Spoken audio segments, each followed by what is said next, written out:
جبتلك المكونات مظبوطة والطريقة من قلب المخبز علشان خاطر تعمليها وانت مطمنة وتطلع معاكي طرية وريحتها وطعمها لذيذ جدا. كل سنة وانتم طيبين. النهاردة هنعمل القرص الطرية او القرص الفلاحي بطريقة سهلة ومكونات مظبوطة.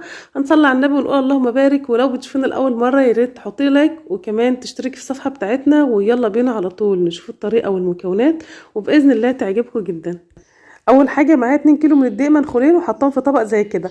ضفت عليهم ربع معلقه صغيره من الملح وكمان معلقتين كبار من السمسم المحمص، ربع كيلو من السكر، وهضيف معلقه كبيره ممسوحه من البيكنج باودر، ومعايا حليب دافي. الحليب الدافي هجيب منه كوبايه. هبدا ان انا اضيف عليها معلقتين كبار من الخميره الفوريه ونص معلقه صغيره من السكر، وهقلبهم مع بعض كويس. اظن كده سهل جدا والخطوات كلها بسيطه. نسيب الحليب يتفاعل شويه مع الخميره ونقلب المكونات الجافه اللي ضفناها في الطبق. ندي بقى تقليب بالشكل ده. وبعد كده معايا يعني كيلو من السمنه. تقدري تستخدمي اي نوع سمنه موجود عندك. السمنه بدرجه حراره المطبخ مش متسخنه ولا حاجه.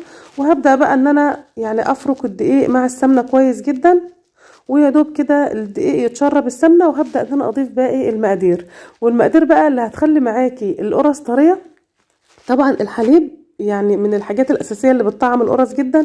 وكمان معانا الزبادي. معايا علبة زبادي كبيرة ضفتها بالشكل ده، وهبدأ بقى ان انا اقلب العجينة مع بعض.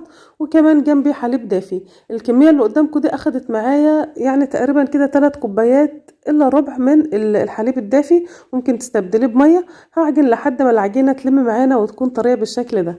هنغطي على العجينة تستريح على ما نكون جهزنا الحشوة. وانا هحشي نص الكمية عجوة والنص التاني ملبن.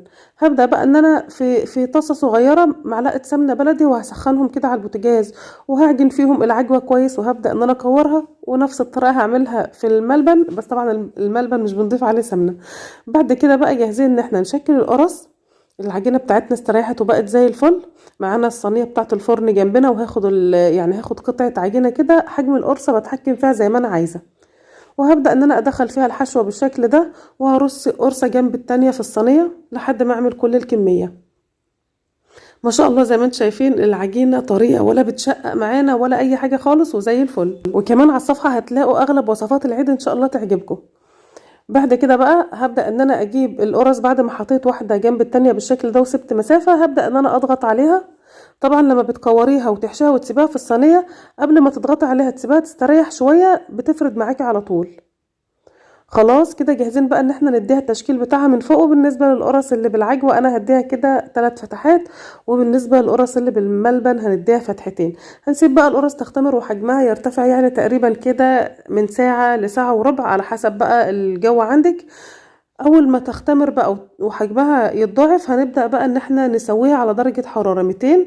طبعا زي ما انتم شايفين انا عندي الفرن اللي هو زي كده. لو عندك فرن البوتاجاز هتقربي الشبكة من الصاجة بتاعة الفرن، وعلى درجة حرارة 200 هتسوي القرص بتاعتك. اتحمرت من تحت ومن الجوانب ومحتاجة انها تتحمر شوية من على الوش، ولا عليها الشواية.